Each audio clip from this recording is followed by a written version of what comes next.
Hello बच्चों, कैसे हो आप लोग। होप सो मस्त होगे। मैं कपिल द्विवेदी आपके इस फेवरेट चैनल विजन पॉइंट पर फिर से एक बार आप सभी का वेलकम करता हूं। जैसा कि हमने आपको पहले ही बता दिया था कि जो पिछला टर्म था, पिछला टॉपिक था, लास्ट लेक्चर था, वो सेशन हमारा था मूविंग कॉइल गैल्वेनोमीटर का। और हमने कहा था एक छोटा सा टॉपिक, छोटा सा सेशन। आज का सेशन बहुत बड़ा नहीं होने वाला है कि सर घंटों भर चलेगी क्लास, नहीं, ऐसा कुछ भी नहीं। बहुत छोटा सा टॉपिक है और आपको इस छोटे से टॉपिक को बहुत अच्छे से समझना है और बहुत ही इंपॉर्टेंट है। जैसा कि मैंने आपको कहा था कि गैल्वेनोमीटर तो हम लोगों ने जान लिया, गैल्वेनोमीटर तो हम लोगों ने समझ लिया, लेकिन उस गैल्वेनोमीटर का ज़रूरत पड़ने पर इस्तेमाल कैसे करते हैं। तो सेशन को अगर हम कंटिन्यू करें तो ये लेक्चर नंबर हमारा 9 और इसका लास्ट लेक्चर है। सबसे पहली बात तो याद रखना, इस magnetic effect of electric current का ये सबसे लास्ट लेक्चर है। इसके बाद लेक्चर नहीं होगा इसका और हम लोग अगले चैप्टर की ओर मूव करेंगे, ठीक है। तो इसमें हमारा जो सेशन है वो दो चीज़ें हम लोग यहाँ पे सबसे पहले फोकस करने वाले हैं। एक तो कन्वर्जन ऑफ गैल्वेनोमीटर का इनटू एमीटर में, सबसे पहला कन्वर्जन, और दूसरा है कन्वर्जन ऑफ गैल्वेनोमीटर का इनटू वोल्ट मीटर में। देखिए एक चीज़ मैं आपको बता दूं, बेसिक इन्फो आप हमेशा याद रखना। आइए पहले आ जाते हैं इस पर। पहला हमारा टॉपिक है क्या, conversion of galvanometer into ammeter. सबसे पहले मैं आपको बता दूं बेटा, ये जो मेरा एमीटर होता है ना, ये बड़े काम की चीज है, लेकिन सबसे बेहतर इसे जो समझना है, ये याद रखना, ये एक लो रेजिस्टेंस डिवाइस होता है। कैसा? Low resistance. ये दिमाग पे रखे रहना, लो रेजिस्टेंस डिवाइस होता है, सबसे कम रेजिस्टेंस होता है। अगर मैं कह दूं, एक कंडीशन दे दूं कि इसी की एक आइडियल कंडीशन दे दूं कि फॉर आइडियल एमीटर, तो आइडियल के केस के लिए कहूं तो लगभग रेजिस्टेंस अप्रॉक्सीमेटली 0 देता है। ये याद रखना, लो रेजिस्टेंस डिवाइस कह दूं है। और एमीटर की बात करो, वो एक आइडियल एमीटर होगा। अगर एक आइडियल एमीटर होगा मेरा बच्चा, याद रहे, वो हमेशा 0 रेजिस्टेंस प्रोवाइड करता है। हालांकि मैं आपको बता दूं, आइडियल तो कोई होता ही नहीं। आप हो नहीं, हम हैं नहीं। क्या इस यूनिवर्स में कोई आइडियल की कंडीशन में स्टेबल करेगा, स्टैब्लिश करेगा, एग्जिस्ट करेगा? नहीं, कभी नहीं। ओके भैया, तो आइडियल एमीटर की खैर तो बात ही डिस्कस कर देते हैं, डिस्कस खत्म करते हैं। आइए सबसे पहले मैं आपको बता दूं, जैसे सपोज करो मेरे सर्किट में एक गैल्वेनोमीटर अटैच था।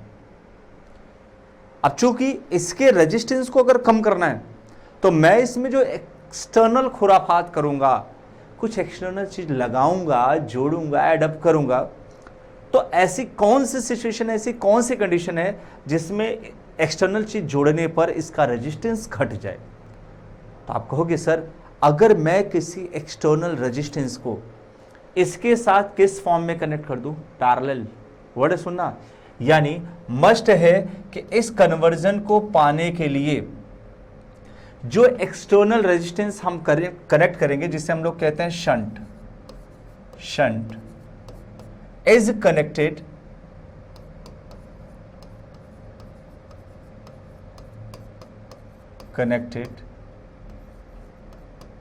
विद जी मतलब गैल्वेनोमीटर इनटू पैरेलल।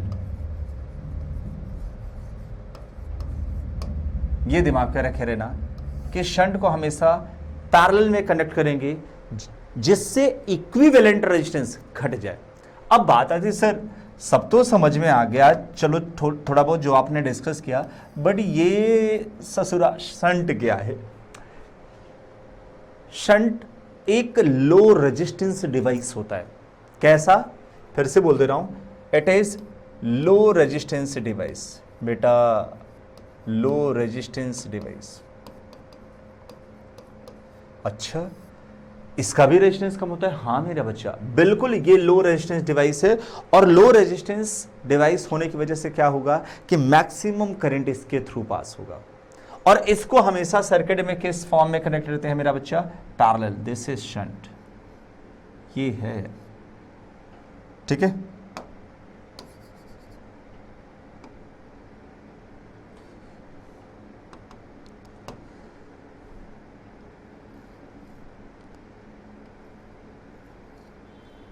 ये शंट है, समझिएगा। और इसे हमने पैरेलल फॉर्म में कनेक्ट किया। जैसे ही पैरेलल में कनेक्ट करते हैं, लेसन बेटे, इसे मैंने मान लिया A, इस पॉइंट को मैंने मान लिया B, और ये जैसे कनेक्शन मैंने दे दिया तो ये पूरा अरेंजमेंट क्या कहलाता है? अमीटर। क्या कहलाता है? और एमीटर। मतलब आपने कनेक्ट किया नहीं कि एमीटर बन गया।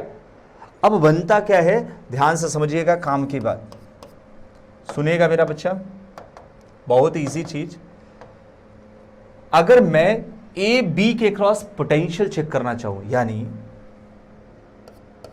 पी डी अक्रॉस जी, तो जब पैरेलल में कनेक्टेड है तो आपको मैंने बताया था कि अगर कोई दो डिवाइस आपस में पैरेलल में कनेक्ट होता है तो इनके बीच पोटेंशियल हमेशा क्या होगा? सेम। तो पी डी अक्रॉस जी मैं कहूं, चाहे पी डी अक्रॉस, मेरा बच्चा पी डी अक्रॉस, समझते रहिएगा, शंट में कहूं, दोनों का सेम है। हमने कहा इस सर्किट में करंट कितना जा रहा था? आई। कितना जा रहा था? आई। लेकिन जैसे ही वो आई इस जंक्शन पर पहुंचा, दो पार्ट में डिवाइड हो गया। ये आई जी,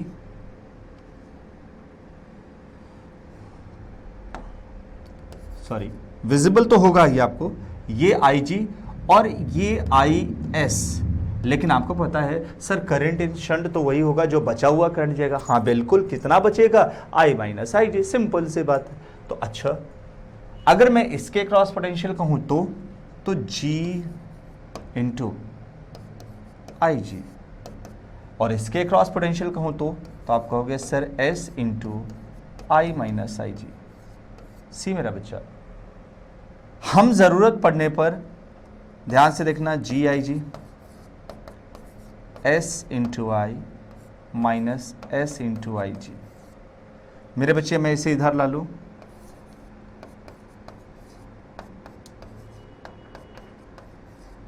क्या आ जाएगा? S इंटू आई, आई जी कॉमन मेरा बच्चा,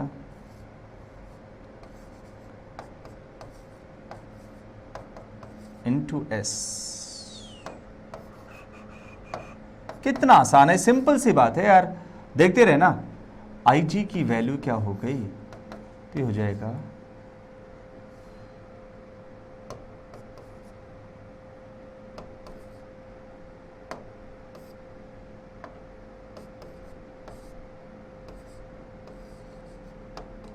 G प्लस एस। ये बेटे बहुत इजी डियर, इतना आसान कि मत पूछो। अगर हम आपसे कहें कि इस सिचुएशन में, इस कंडीशन में करंट इन गैल्वेनोमीटर कितना हुआ, तो इतना हुआ। और एक सबसे बड़ा फैक्टर मैं आपसे कहूं, एक सबसे बड़ा फैक्टर कहूं कि इस केस में क्या था, अगर मैं कहूं इक्विवेलेंट रेजिस्टेंस इसका क्या होगा, तो आपने कहा sir 1/s plus 1/g, because both are parallel to each other. और अगर पैरेलल टू ईच अदर था मेरा बच्चा, तो 1/r must be equal to ये हो जाएगा g plus s upon S G, यानी मेरा बच्चा r इज इक्वल टू हो जाएगा S G upon S plus G. यानी यहां जो इक्विवेलेंट रेजिस्टेंस आएगा always less than S into G upon S plus G. सबसे बड़ी बात ये देखना है, यानी हमने आपसे पहले कहा था कि जब हम पैरेलल में कनेक्ट करेंगे तो इक्विवेलेंट रेजिस्टेंस घट जाएगा। और आपको पता है एमीटर हमेशा क्या प्रोवाइड करेगा? लो रेजिस्टेंस प्रोवाइड करेगा। और जब लो रेजिस्टेंस हो गया, देखो इक्विवेलेंट, क्या इसे रेजिस्टेंस ऑफ एमीटर कहेंगे क्या? हाँ बिल्कुल बोल सकते हो, कोई दिक्कत वाली बात नहीं है। G into S upon S plus G. आप कहोगे सर कभी आप G इंटू एस लिखते हो, कभी आप S इंटू जी लिखते हो, कोई फर्क नहीं पड़ता है, तो मल्टीप्लाई में ही ना यार। दूसरी सबसे बड़ी बात, अभी मैंने आपको सिखाया कि करंट इन गैल्वेनोमीटर क्या होगा, तो आप सिंपल सी बात रखना। अच्छा, एक सबसे बड़ी बात कि आप यहां देख रहे हो कि ये वैल्यू कहीं ना कहीं इससे ज्यादा हो जा रही है, यानी करंट इन गैल्वेनोमीटर कम हो गया। तो मैक्सिमम करंट कहां से पास करेगा? Maximum current is passing through the shunt, और वो एक लो रेजिस्टेंस डिवाइस था, इस वजह से मैक्सिमम करंट जब इधर से पास कर देगा तो गैल्वेनोमीटर के अंदर करंट कम जाएगा। एक्चुअली शंट मैंने इसीलिए लगाया ही था। शंट का काम ही होता है कि it helps to protect the circuit, it helps to protect galvanometer. ऐसे लिख लो, ये गैल्वेनोमीटर की रक्षा करता है एकदम ईमानदारी के साथ। यानी अगर ये प्रेजेंट रहा, अगर ये प्रेजेंट रहा तो गैल्वेनोमीटर के अंदर किसी भी टाइप का डिफॉल्ट नहीं होने देता, और मैं बता दूं डैमेज होने से उसे बचाता रहता है। डैमेज होने से सबसे पहले अगर कोई बचाता है तो वो है शंट। मैक्सिमम करंट ये खुद से पास करा लेगा, सारा बियर ये खुद कर लेता है, खुद करंट को, और लो अमाउंट का करंट पास कर देता है। तो ये मेरा था कन्वर्जन किसका, गैल्वेनोमीटर का एमीटर में। आइए दूसरा टॉप, अब इसी को थोड़ा अलग तरीके से सीखते हैं। अब अगर इसी को वोल्टमीटर में कन्वर्ट करना हो तो यार, जब हम कन्वर्जन गैल्वेनोमीटर का वोल्टमीटर में करते हैं ना मेरा बच्चा, सबसे बड़ी बात याद रखना, ये वो तो एमीटर लो रेजिस्टेंस दे रहा था, याद रहे मेरा बच्चा, ये एक हाई रेजिस्टेंस होता है। क्या प्रोवाइड करता है, हाई रेजिस्टेंस, ये याद रखना। इसका रेजिस्टेंस एमीटर के कंपैरिजन में बच्चे ज्यादा होता है। अच्छा, अब अगर मान के चलो, मैंने सपोज करो ये था, अब ज्यादा होगा तो आपको ये एकदम दिमाग में बैठ जाना चाहिए कि रेजिस्टेंस सर ज्यादा होगा तो इसका मतलब ये हुआ कि अगर मैं कोई एक्सटर्नल खुराफात इसके अंदर करता हूं, मतलब किसी एक्सटर्नल रेजिस्टेंस को लाके अब जोड़ता हूं, तो रेजिस्टेंस बढ़ेगा कब, बढ़ेगा एक ही शर्त पर, वो है क्या, when any external resistance is connected with galvanometer into series. यानी इस केस के लिए मुझे याद रखना पड़ेगा कि resistance is connected, R is connected, या शंट इज कनेक्टेड, व्हाटएवर कुछ भी लिखो, आर इज कनेक्टेड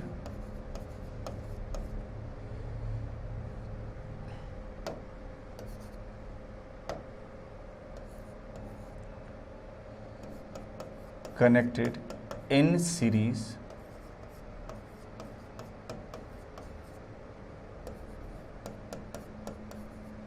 with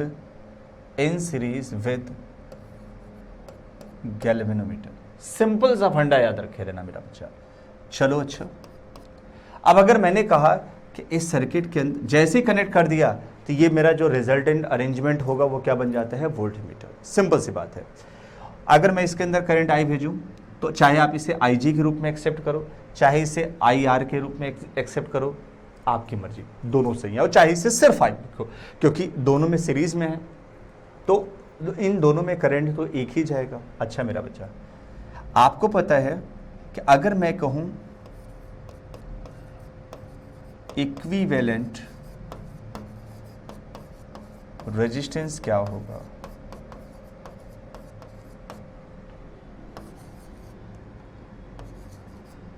आपने कहा सर R प्लस जी, सिंपल सी बात, कुछ नया चीज मैंने नहीं किया। तो आप ये भी कह सकते हो here R equivalent is greater than R plus G. Exactly होगा भी। क्या हम इसे रेजिस्टेंस ऑफ वोल्टमीटर भी कह सकते हैं? हाँ बिल्कुल कह सकते हो, क्यों नहीं कह सकते हो, R प्लस जी।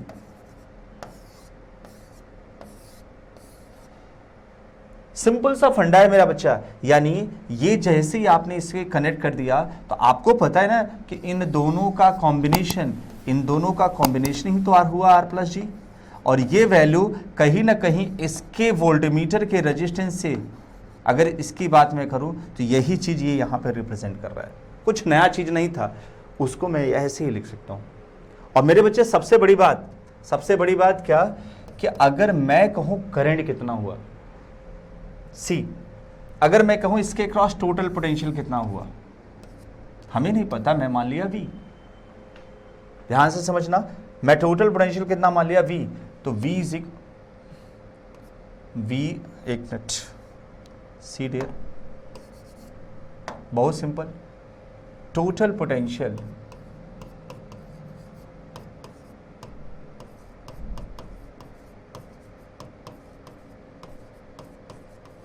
across circuit क्या हो जाएगा मेरा बच्चा? तो आप कहोगे sir V is equal to I R. Simple मेरा बच्चा, क्या हो जाएगा? I इज इक्वल टू, ये कौन सा R था? ये R इक्विवेलेंट था, ये I आर वी था, चाहे जो आप इसे नाम दे दो मेरे बच्चे। अब यही I, चाहे इसे I के रूप में लिखो, चाहे IG के फॉर्मेट में लिखो, आपकी मर्जी, कोई फर्क नहीं पड़ता। V upon what is value of R V? तो आपने कहा था this one is R plus G। Simple. यानी इस वोल्टमीटर के अंदर अब आप देखो ध्यान से, कहीं ना कहीं आपको पता है कि R प्लस G की वैल्यू बढ़ रही है, इक्विवेलेंट रेजिस्टेंस बढ़ रहा है इंडिविजुअल रेजिस्टेंस से। तो उस केस के लिए बेटे करंट की वैल्यू क्या हो जाएगी? कम हो जाएगी। कहीं ना कहीं वोल्टमीटर में करंट घट जाएगा, मतलब रेजिस्टेंस हाई प्रोवाइड करेगा तो ऑब्वियसली सी बात है करंट कम एब्जॉर्ब करेगा। तो बेसिकली अगर मैं देखूं ध्यान से तो इस चैप्टर में, इस टॉपिक में बहुत ज़्यादा कुछ था ही नहीं मेरा बच्चा। बहुत आसान, बहुत ही छोटा सा प्यारा सा क्वेश्चन था। मैंने पहले कहा सेशन बहुत ही स्मॉल होने वाला है और इजी सा टॉपिक, इजी सा क्वेश्चन। देख सकते हो अगर इसमें कोई डाउट हो तो बेटे सिंपल सी बात है यार, कहीं से भी कोई दिक्कत हो तो बताओ। इसे हम लोग कहते हैं conversion of galvanometer into ammeter and conversion of galvanometer into voltmeter. ये सेशन, ये टॉपिक आपका, ये चैप्टर यहीं क्लोज होता है। छोटा सा सेशन था, बहुत इंपॉर्टेंट था, और अगला सेशन हम लोगों का नया होगा। इतना मैंने आप लोगों को पढ़ा दिया। बाकी मैं आपसे एक सिंपल सा रिक्वेस्ट है और कहूँगा भी कि अब अगला जो हमारा टॉपिक होने वाला है मेरा बच्चा, मैंने पहले बता दिया कि नेक्स्ट लेक्चर हमारा मैग्नेटिज्म का होने वाला है। तो सो प्लीज़ लेक्चर मिस ना होने पाए। हम लोग अगले सेशन से फोकस करेंगे अगले लेक्चर पर मैग्नेटिज्म को, और कैसे मैग्नेटिज्म की बेसिक प्रॉपर्टीज़ क्या हैं। जिसने इलेक्ट्रोस्टैटिक्स पढ़ा होगा बच्चे, उसको ये टॉपिक, ये सेशन बहुत ही अच्छे से समझ में आएगा। सो हम लोग कंटिन्यू करते हैं, ठीक है, नेक्स्ट लेक्चर पर। और बाकी ये चैप्टर चूँकि ख़त्म होता है और यहीं पर हम इसे क्लोज करते हैं। तो अगर आपकी कोई क्वेरीज अभी बची रह गई होंगी तो प्लीज़ आपसे ये मैं हर बार वीडियो के एंड में आपसे बोलता हूँ कि ये नंबर पर आप संपर्क करिए। जो भी डाउट हो, जो भी क्वेरीज हो, आप बेझिझक पूछिए टीचर से, सारे डाउट क्लियर होंगे आपके, ठीक है। Thank you so much.